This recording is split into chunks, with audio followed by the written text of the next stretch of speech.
Hey, everybody, welcome to another episode of Purple Insider. Matthew Coller here, and we have now kind of crossed the middle of the week threshold and getting closer to finally National Football League football.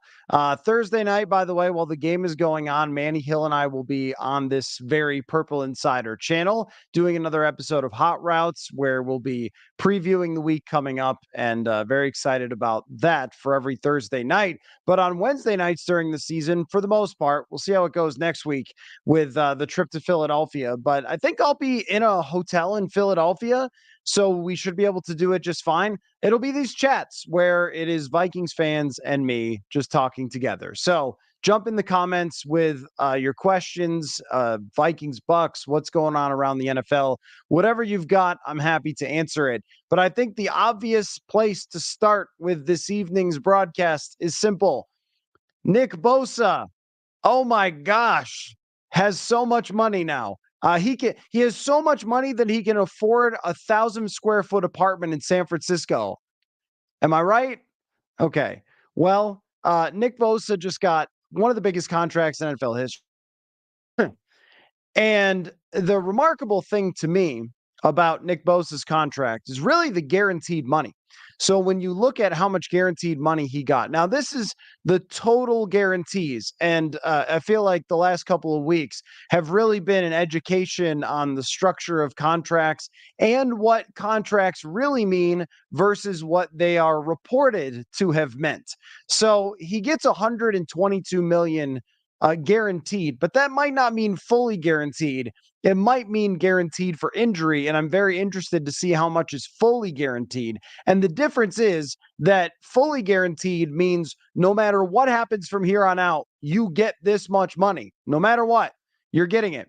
For injury, unless it has one of those things where it kicks in, like in TJ Hawkinson's deal, where in 2024, his contract guaranteed for injury becomes all of the guarantees, which is really good for him. But with Bosa, I don't know how much it's going to be. I'm assuming that this is the fully guaranteed for injury added up together, and I don't know how much the fully guaranteed is going to be. But the number for injury is 20 million higher than the next best player, which happens to be his brother, Joey Bosa. And in terms of the average annual value, of course, he sets the market now at its highest peak, which I don't know how many people are going to reach because he's a defensive MVP and has an argument for top 5 non-quarterback player in the entire NFL.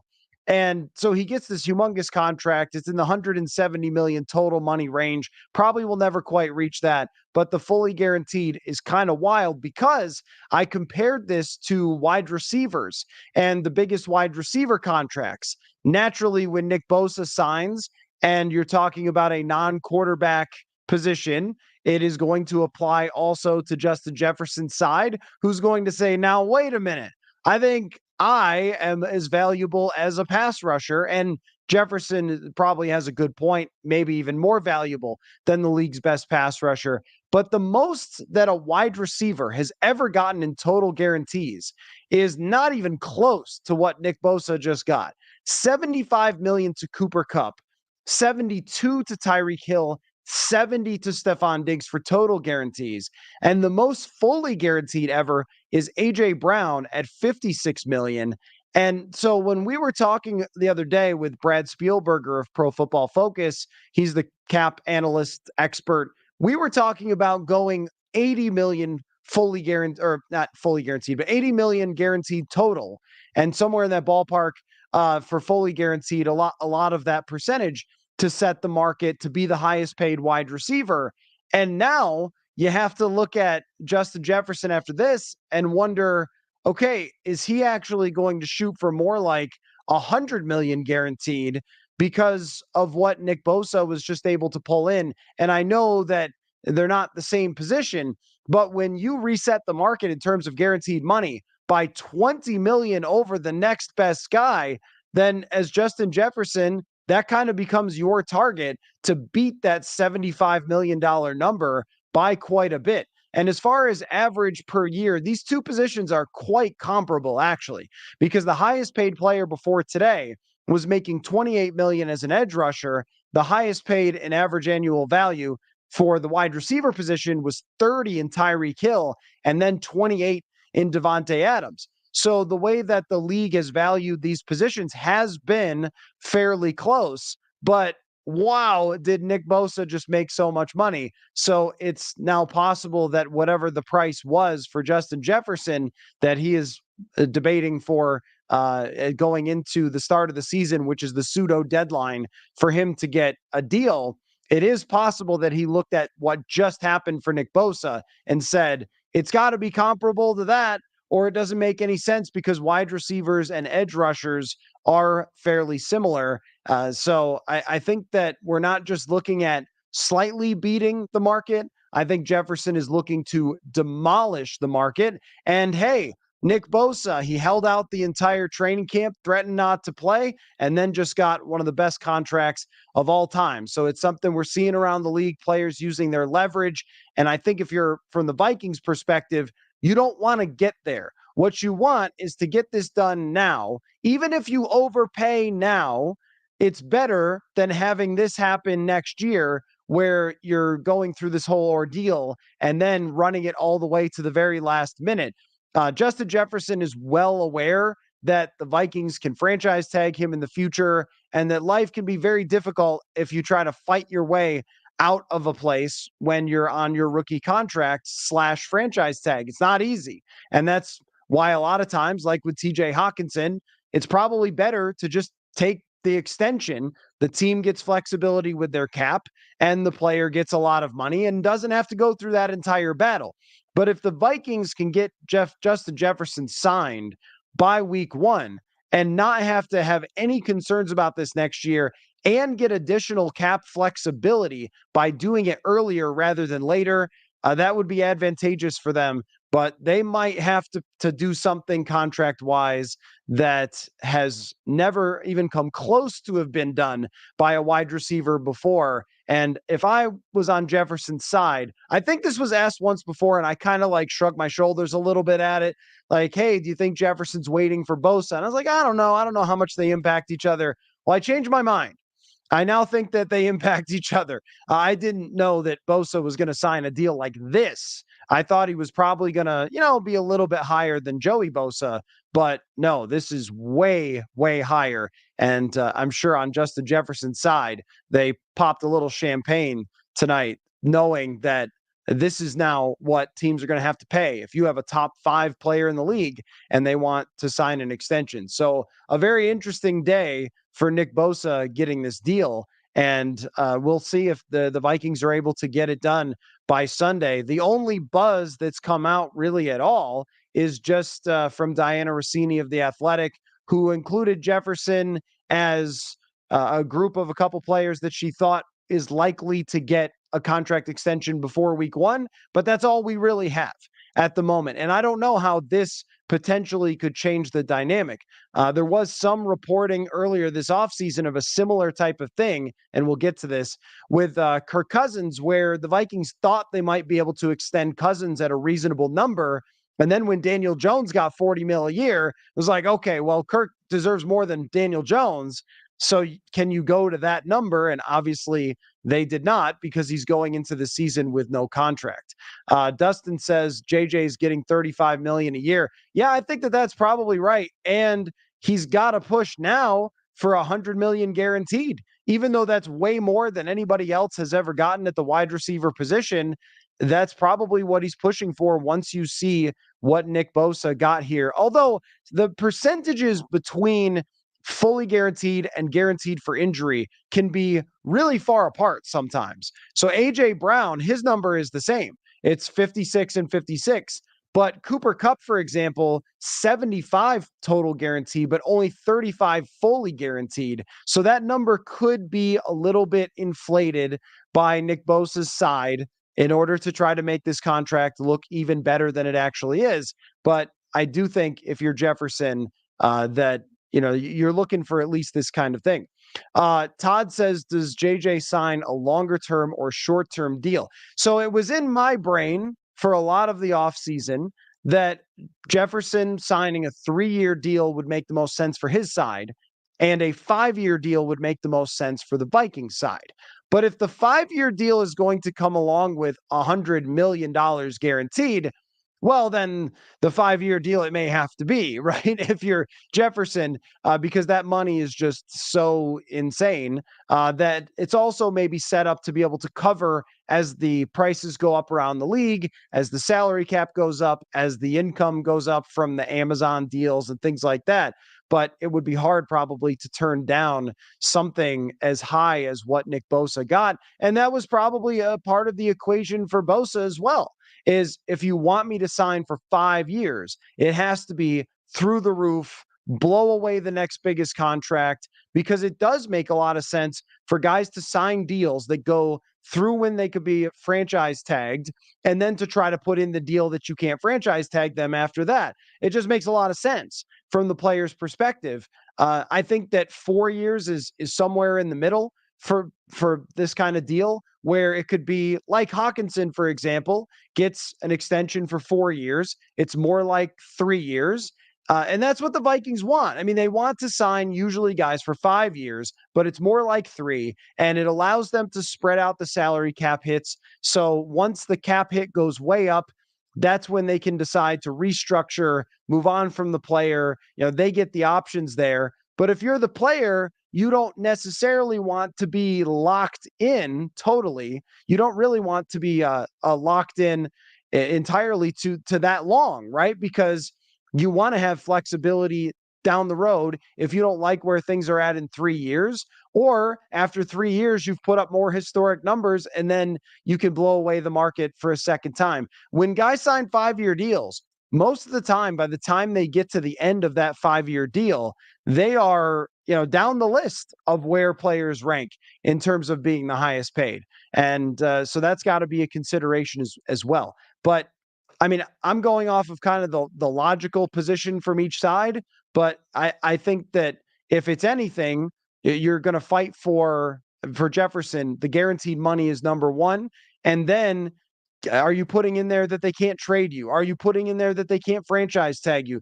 Jefferson, in the position he is now that Nick Bosa has signed, he can. We've always said ask for the moon, the stars, the sun. Like, he can ask for everything right now, which does make me wonder if this could get in the way a little bit of signing an extension before Sunday's game starts. I think at least some of the reporting is pointing toward that direction. But whenever it comes to contract extensions, I've always said that it's really hard to read the tea leaves. It might feel like it's going one way and then something changes. The Hawkinson deal is a good example. It felt like TJ Hawkinson was going to come down with every disease imaginable and he wasn't going to get the extension done. And then all of a sudden he did. And sometimes it works that way. Danielle Hunter is doing a hold in, and then all of a sudden the deal is done. And I kind of look at Jefferson that way, but we do have a somewhat of a deadline for this year. It doesn't mean if he doesn't sign by Sunday that you have lost Justin Jefferson and you'll never see him again. He's under team control for several more seasons, but it does mean that next year things could get a little bit more tense. And the price, if he goes for 1,500 yards plus again, and the salary cap goes up again, I mean, the price will never be cheaper, no matter how insane it seems. It will never be cheaper than right now for the Vikings to get it done. So even if they have their price, they should be willing to stretch on that price. And I think Jefferson is one of the few players that is worth somewhat near quarterback money. Although, if you look at it this way, the quarterbacks are making 40 to 50 at this point. So if he makes 35 a year, that still puts him below a quarterback, and he has close to a similar value, the most value that you could have out of a position player that is not a quarterback. Hunter says JJ might want to exceed his contract. NFL voted him the second best player in the league. Yeah. I mean, I don't know how much a vote like that has anything to do with the conversation, but I mean, between the team and Jefferson, I mean, maybe his agent brings it up. I don't know. See, second best player. But I think what it comes down to is really this now is a non-quarterback contract from a comparable position, which is the defensive end, for what they get paid. So the highest end of the market has been around 30 million.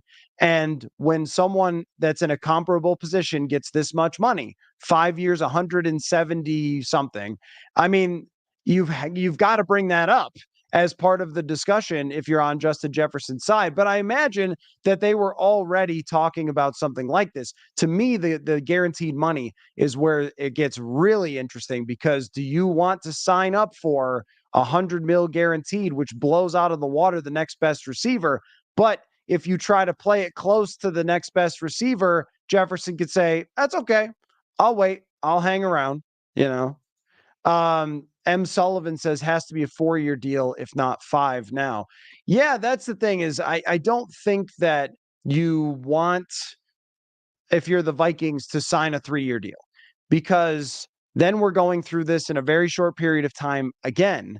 And he's going to just have that price go way up, and there's less flexibility. So there's less ways that you can mess around with the salary cap. Like we were talking about TJ Hawkinson, and how is it that a man can be making 16 plus million a year and somehow not have a cap hit in the first 3 years that goes above 16 million? That's the NFL. That's the game. There's 2 games being played. There's on the field that starts this Thursday, and then there's the front office. How much can you mess with your own salary cap? How well can you structure contracts to give you flexibility down in the future and keep those cap hit numbers low-ish at the beginning of the deal? So if you're Jefferson, of course, at some point, since you're so expensive and highly paid, it's going to be high. He's not going to just have low cap hits forever. But if you can make it a 5-year deal and stretch it out into this year, I mean, that's about as helpful as you can get for dealing with someone who's going to be making $35 million per year. So that it's way favorable to do it now, and it's way favorable to do it longer, because then for example, with the TJ Hawkinson deal, I think it's a $21 million cap hit or something like that in the 4th year of the extension. And that's never happening. It's not going to get there to that point, or they're going to restructure it, or they're going to extend him, or they're going to cut him and take a little bit of dead money. But that's how these things work. They set them up intentionally to work in their favor. So the longer they can make it, the better, is what they're trying to do. And for Jefferson, the shorter you can make it, a lot of times the better, unless it's something like this. Unless it's something like a Nick Bosa deal. And that's why I think that the Nick Bosa deal does change the game a little bit with Jefferson. From AS, JJ is one of those guys where I think you have to give him whatever he wants, and I doubt the team regrets it in the long run. Yeah, a big part of that is his age. I mean, the same thing goes for Bosa. When you can sign a player of this talent at this age because he came into the league fairly young, I mean, that's about as safe of a bet as you can make. And I know that there's always going to be that, like, what if we trade him for 3 first-round picks? You just can't replace a player like this. You just can't. There's no the impact of a player like Bosa or like Jefferson cannot even really be talked about in this is how many catches, this is how many yards. Could 3 players be worth as much? Yeah, I mean, if all 3 become stars that you draft with your 3 first-round picks, but what are the odds of that?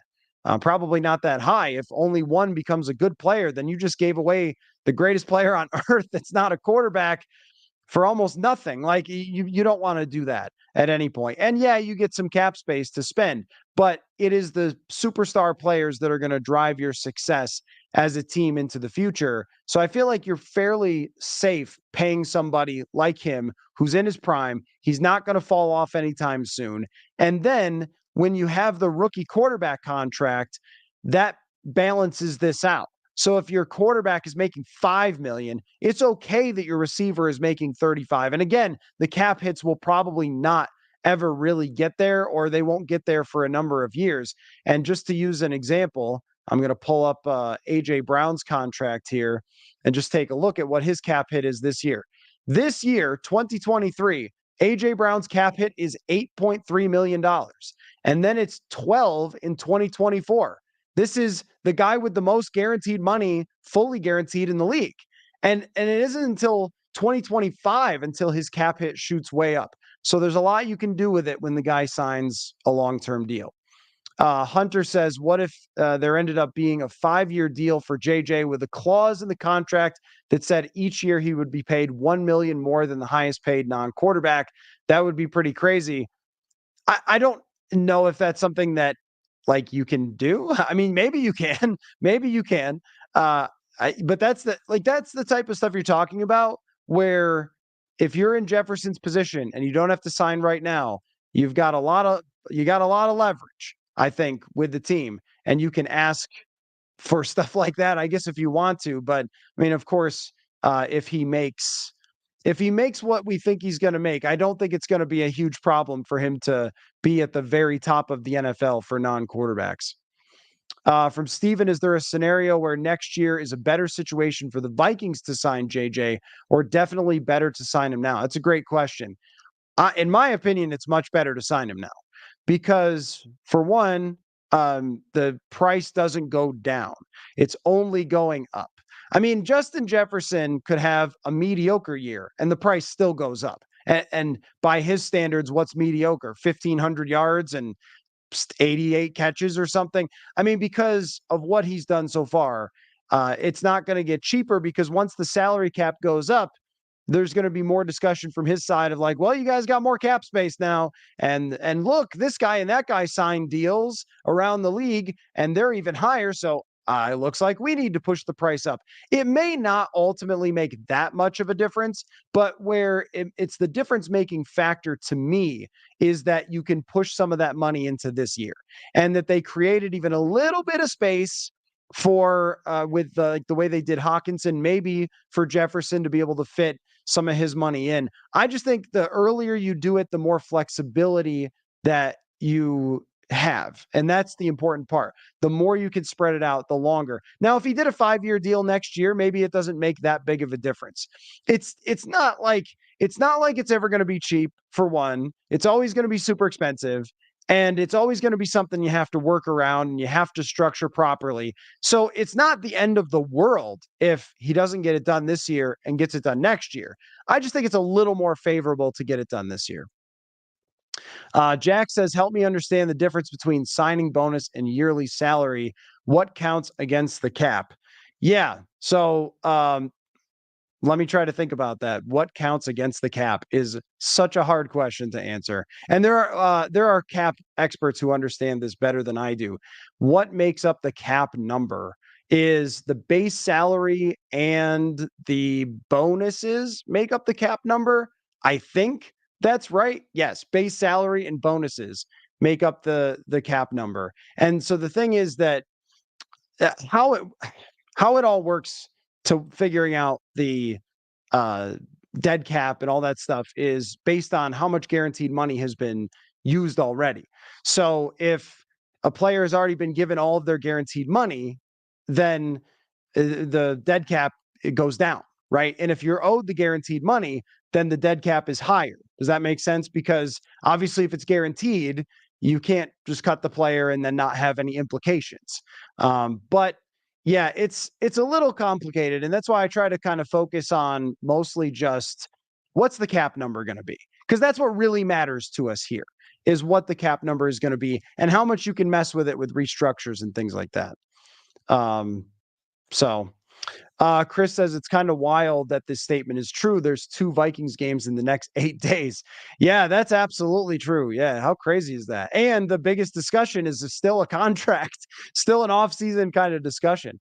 So Bob says the league made the rules. It's Kwesi's job to manipulate it. Rob Brzezinski's job, really, and he's done a great job at it for a very, very long time. I mean, he's as good as they get for cap guys, and having a really good cap guy is kind of like a hack, which is why I think if they are to sign earlier, then they can do more to mess around with it. So we'll see how it goes. I mean, I don't know. Like Maddie asks, on a scale of 1 to 10, how much should we panic if we don't sign him this year? I would only say like a 3 because you've got a really long time to sign him before next year. You guys remember the offseason? Remember how long that was? And I know with Bosa, it came down to the very, very, very last day before almost before the season starts for San Francisco. So that can happen. But even then, if you're in San Francisco, do you care he wasn't in camp? Like, I wouldn't care. So there is a long time to do this. And also, it's just so much in the player's favor to sign an extension now and not go through all that fifth year option, franchise tag, whatever else. Jefferson is well aware that the franchise tag exists and the team's going to use it. So it could get a little down and dirty next year. If there's not something done by mini camp, then maybe you move that scale up a little. But I don't think that you start really moving it up until you see Ian Rappaport tweet Justin Jefferson has demanded a trade. Like that, until then, I would still believe that they were going to sign an extension with Jefferson. He would have to be very unhappy and start making Diggs like noise in order to try to get out. But I just can't see that. I mean, it happened with Khalil Mack. That's the last really true elite top 5 player in the league where it's happened. But with this team, I mean, look at the Hawkinson thing. This team, if they want to keep you, they will pony up the money to keep you. So it could only be a matter of unhappiness and, I mean, maybe trying to fight them all the way to the end and use leverage. But I would not say, if they don't get it done by Sunday, I would not move that panic meter very high. It's just going to linger as a discussion point, and you're going to have to wait a while, which is, more frustrating than having it off the table. But it's not like it's over or something, or he's traded to the Raiders, right? Like he's still on the team very much and still under contract for quite a while. Deontay says once they sign JJ, they lock themselves into a new quarterback for sure. Yeah, I think that's all part of the plan. That's the way it seems to me, right? Like it looks like it's all part of the plan from the beginning of the Kwesi Adolfo-Mensah, Kevin O'Connell era, was that they knew someday they were going to have to pay Justin Jefferson and Christian Darrisaw a ton of money, and that they were going to balance that out by having a rookie quarterback contract. So Z Lean says, interesting thought experiment. Would you rather have Daniil at 22 a year and a replacement level tight end, or TJ at 17 and a replacement level defensive end? I would probably prefer the former. Yeah, the thing with Daniil and TJ Hawkinson is that even though I would rather have an elite defensive end than an elite tight end, it's not exactly an apples to apples comparison, because Daniil Hunter has a significant injury history and is older. And he's been in the league now a long time. So you're taking a bigger risk with that than you are with TJ Hawkinson, who has essentially no injury history and is 26 years old. And when you're playing with football, you're talking about like the difference between 29 and 26 is really big. I mean, that's a lot of years, a lot of miles on the body. And I think if there's a reason not to sign Hunter, it has nothing to do with his positional value, which is extremely high, or his talent, or how he handles himself, which is just A+ across the board. It's really about that injury history and the risk that you take. Can you sign him to $22 million a year? It's also about his price. Where is his price? Where's his price now after Nick Bosa signs? He doesn't have quite Bosa's resume, but it's not that far away. So that probably makes it harder. Yeah, I mean, the difference in per year and the positional value, yeah, probably leans toward the defensive end. But I think it's just a little more complicated than that. Also, offense is what's going to win you usually a lot of games to begin with, and Hawkinson is pretty important. So, I think I think that is an interesting experiment. But if it was as simple as just player versus player, I'd probably lean toward Daniil if they were the same age. Digit says JJ gained national prominence in a small market. Is this a small market? I don't think so. This is the 15th biggest market in the country. FYI.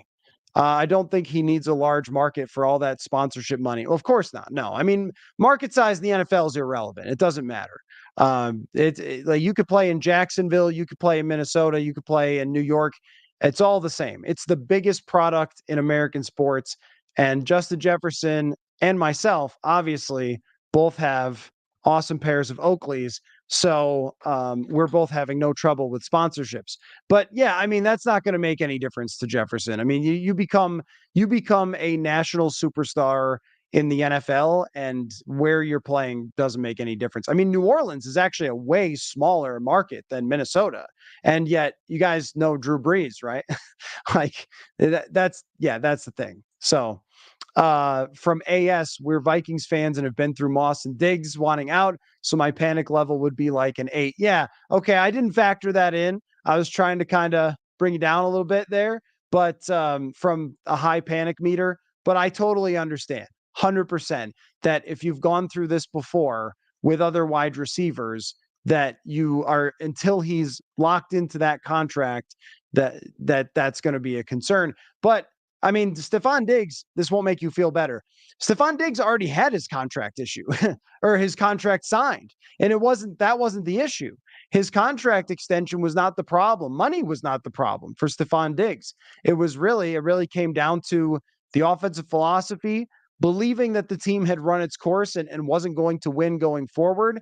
I mean, I think those things, not the team not hearing him out, not listening to him, and also Diggs's nature in general, that the guy just runs like super hot. And I think that Jefferson is a much more sort of calm and collected type of player. Not a criticism. I mean, utmost respect for Stephon Diggs, but I think they're different people a little bit, where Diggs would get frustrated and I think go too far sometimes. And Jefferson, I mean, just look the way he's handled this whole thing. Every practice rep, nothing out there in the media, not at all. It's been really impressive from him. He showed a lot of maturity in handling this thing, which makes you, I think, more confident that it's going to happen. But you're right that my panic meter shouldn't have been at 3, considering where we are, considering the fairly recent past. Rob says, do you think the Bucks will test the Vikings' young secondary early and often? Absolutely. I mean, absolutely. I mean, if you're the Bucks, you've got to be coming out with a couple of deep shots, right? I would think so, just to see what you got there. Because as impressed as I've been with Mekhi Blackman, one thing is when you're a rookie, get a little grabby. I mean, that's the one criticism I would have of Blackman during practice and his, short stint of preseason, was just that physical and grabby are a very fine line. And when you have receivers as big and as talented as Mike Evans and Chris Godwin, I mean, you're going to say, all right, undersized corner, like, let's see what you got right away. And it's part of the Vikings defense to, one, confuse Baker Mayfield and not make it easy, and pressure him and not make it easy to throw those shots down the field. It's on them to confuse him with coverages. It's on them to give as much help to Mekhi Blackman as possible. There are two sides of the argument to Brian Flores' defense. On one side, you could say, boy, it's hard for corners because they blitz a lot and they're one-on-one. But part of the philosophy of being, aggressive is to make it so the quarterback has to get the ball out faster, which is easier for the corners. So I don't know which one it will be on Sunday, but yes, 100%. I think if you're them, I mean, that's one of the things that Baker Mayfield does well, is that he has a good arm. So, he could go down the field to these receivers. They're going to test these corners. And that's the matchup of the game. The two matchups of the game to me are the corners versus Evans and Godwin, and Vita Vea versus the interior of the Vikings offensive line. And if the Vikings survive both of those, I don't even think they have to win both those matchups. I think just survive, then they can win the game. Thor asks, can you explain the Kwesi 3-year plan if they bring in a rookie quarterback in year 3? So here's my guess about the 3-year plan. I think it became a 4-year plan after what happened last year, because I'm not so sure that they thought what happened last year was going to happen last year. I think when they came in, they said, all right, we're going to do everything we can to win in 2022. But if you were projecting that team from the start, and you can look back at like Vegas lines and things like that of what people thought that team was going to be, you might have said a fringe playoff team. And you might have said, if you're them, all right, Kirk's contract is running out and it's a short-term extension. So what we're going to do is play out this year, win 8, 9, 10 games, and then trade Cousins and draft a quarterback. But how it ended up playing out was Cousins played really well. They won 13 games. He was great in the clutch. And then the draft comes around, and there was lots of discussion about the Vikings wanting to trade up to get one of the quarterbacks, but they went 1, 2, and 4. So there wasn't any option for the Vikings to take a quarterback in the first round from the three guys that were first round talents. So now you kind of push it back a little bit. You rework a lot of the roster, which I think they knew from day one that they were going to have to do. So you move out a lot of the older players and you try to set up for not just next year, but being able to drop in a rookie into a good situation next year, if that's what they're going to do. And then it's really the year after that where you're spending all the money from the quarterback contract that you can in free agency.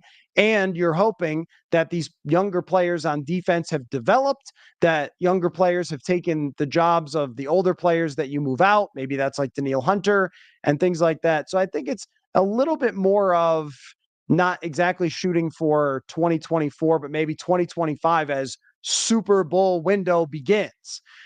I mean, I know that sounds like that's forever down the road, but I think that's the progression, considering where they were with the salary cap and where they were with the age of the roster. Last year was kind of the last dance for a lot of the team.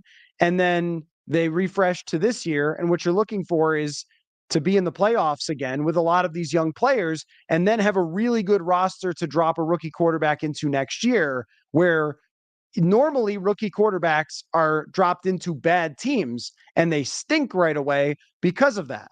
But they're trying to kind of circumvent the system a little bit by having a really good roster for that quarterback.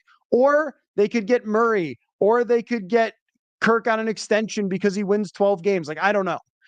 There's a lot of different scenarios there, but I think the 3-year plan changed a little bit with what happened last year. Dave says if Hunter has a better season than Bosa, it will be close to impossible to sign him.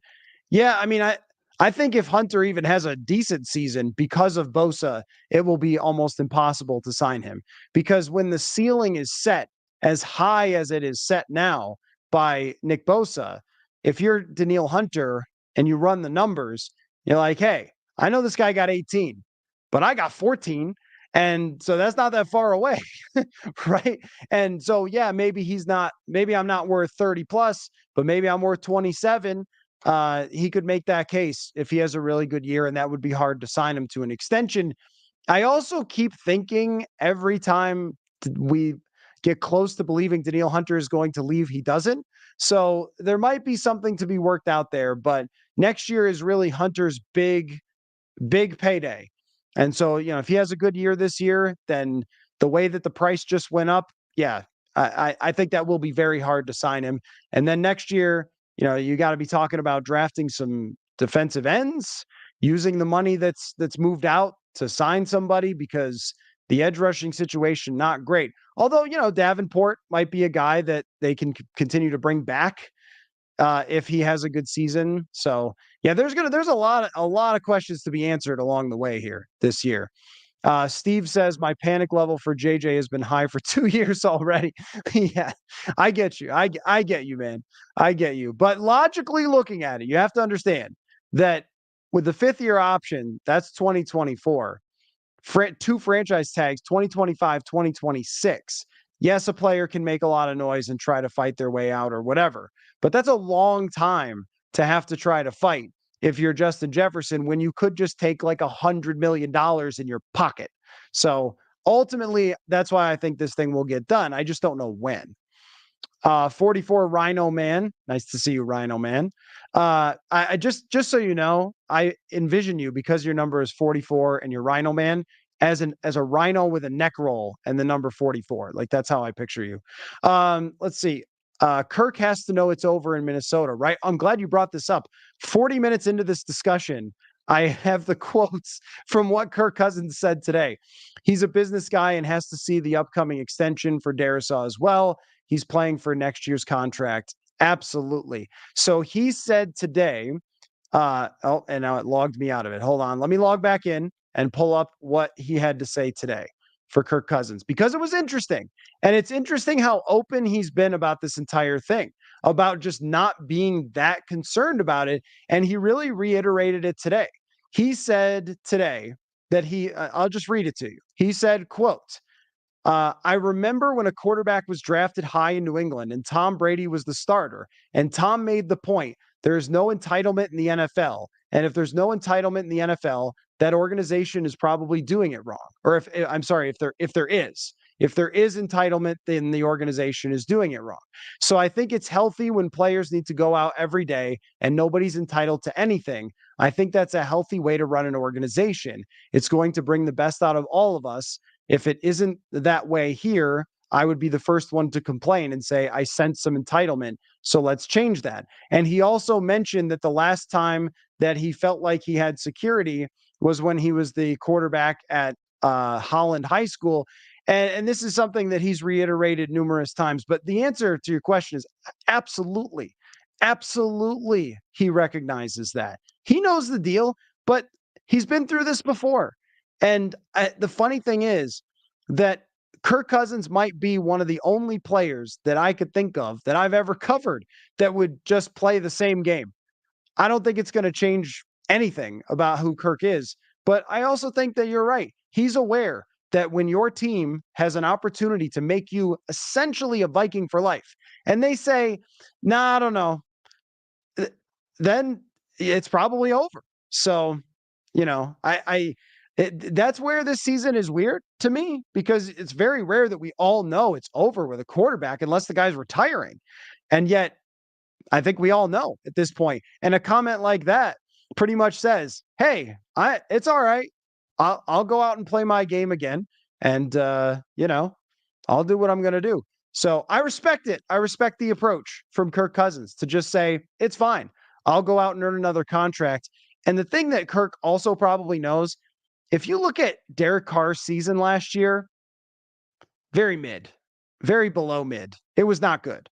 And yet he still made like $38 million from the Saints because someone's always going to believe that they're just that average quarterback away. And in Kirk's case, of course, an above average quarterback, someone's going to believe that. But it does feel very much like the Vikings have said, we're kind of done. And Kirk has said, okay, sounds good to me. Let's play football. From Matty Ice, what about the chances less total than Bosa, but higher and fully guaranteed? I don't think there's any chance that Jefferson could get to more guaranteed. Although fully, I don't know the fully number yet, the fully guaranteed number. But what we do know is that he went so much higher in terms of guaranteed money, which is guaranteed for injury, and then some of that is fully guaranteed. He went so much higher than the next person that's what Jefferson's going to want as well. So yeah, I mean, that's really the number that matters to everybody. And then the cap number is what matters to the front office. And so we'll have to see how that's going to end up playing out. Holden says, do you think we're going to draft a quarterback in 2024? I mean, I'd lock it in right now.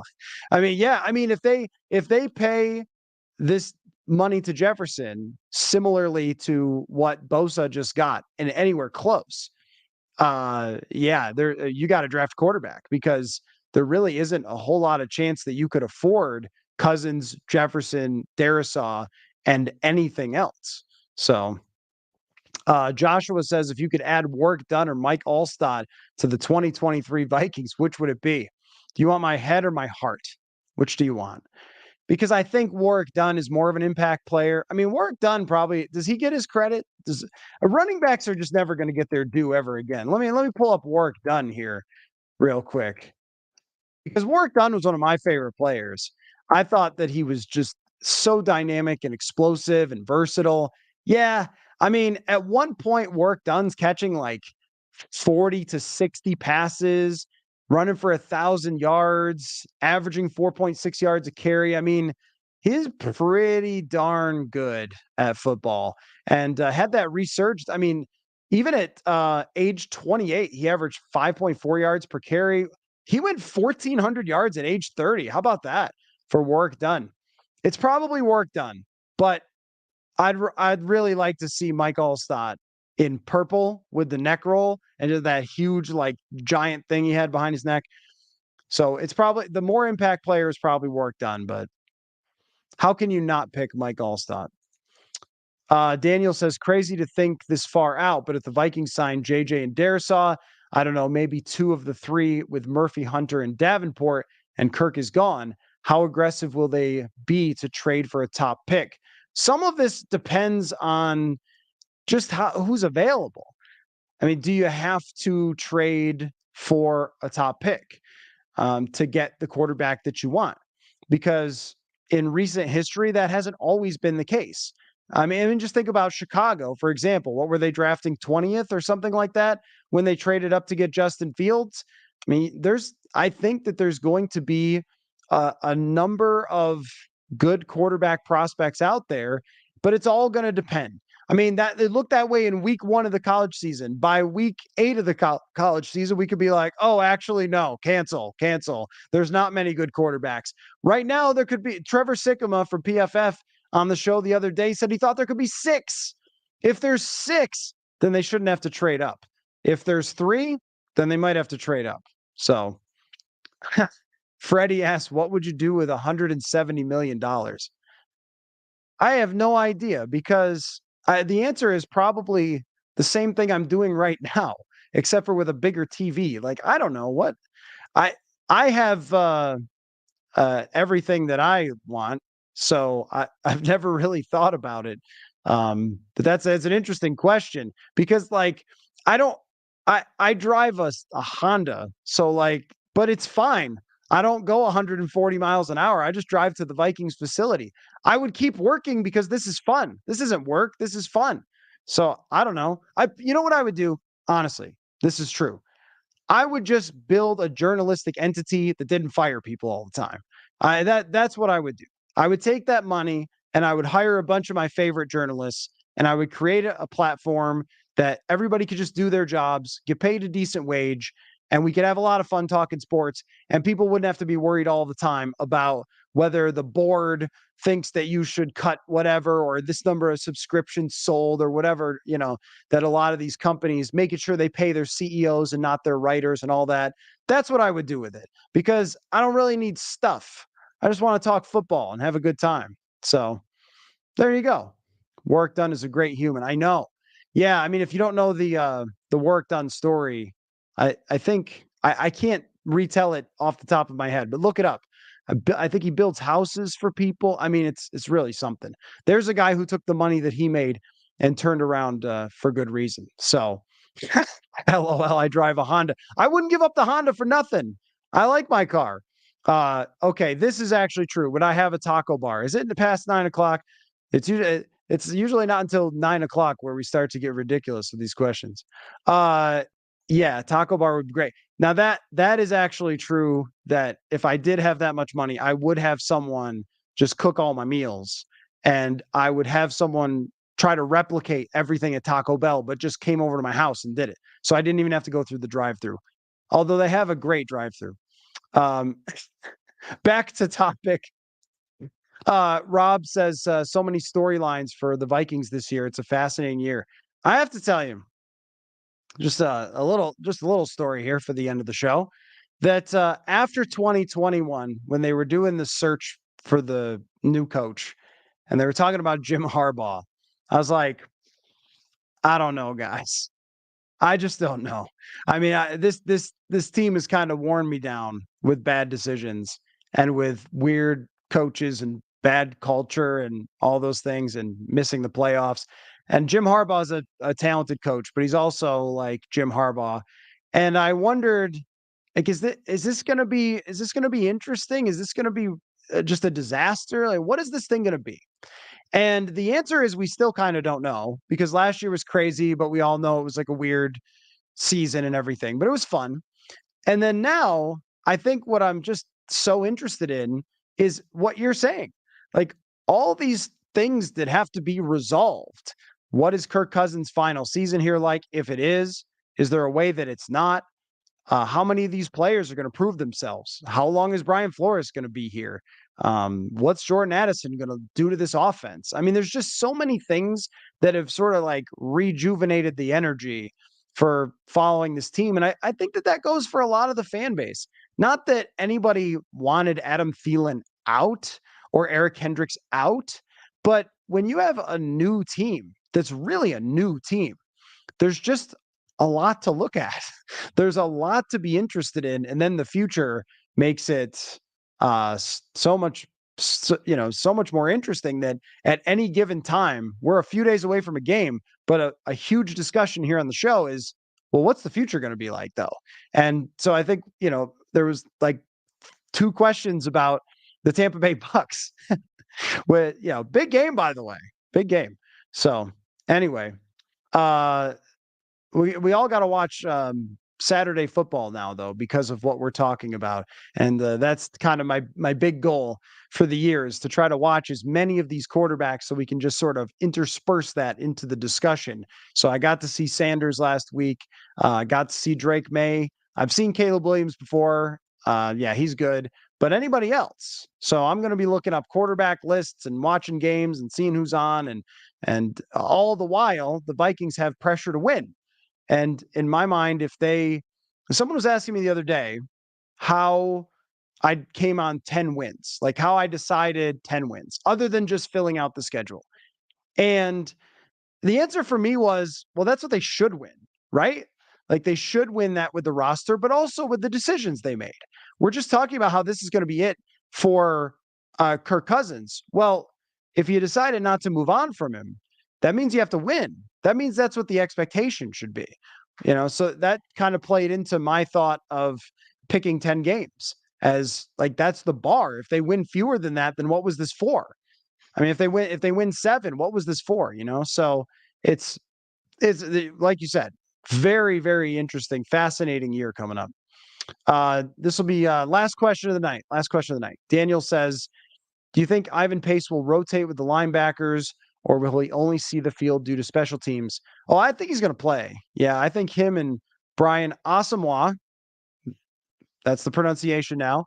I was chatting with somebody today out there, and I was like, did that happen and I missed it? Like, no, that actually he just informed the team that that's how he wants it pronounced. So Brian Asamoah and Pace, I think, will rotate. Now, I have a milkshake bet with Andrew Kramer about who plays the first snap. I have Pace. He has Brian Asamoah. So we'll see if I end up owing Andrew a milkshake or not.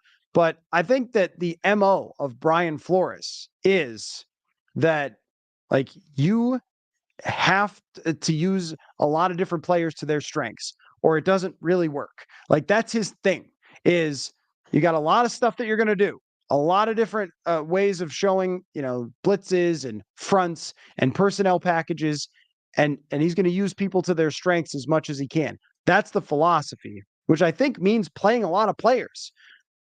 That's new. That's going to be new for us to actually be like, wait, who's on the field? Because normally it's just been the same people.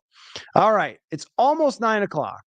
Usually we have to wait till 9:00 till we get a take like this from Russell.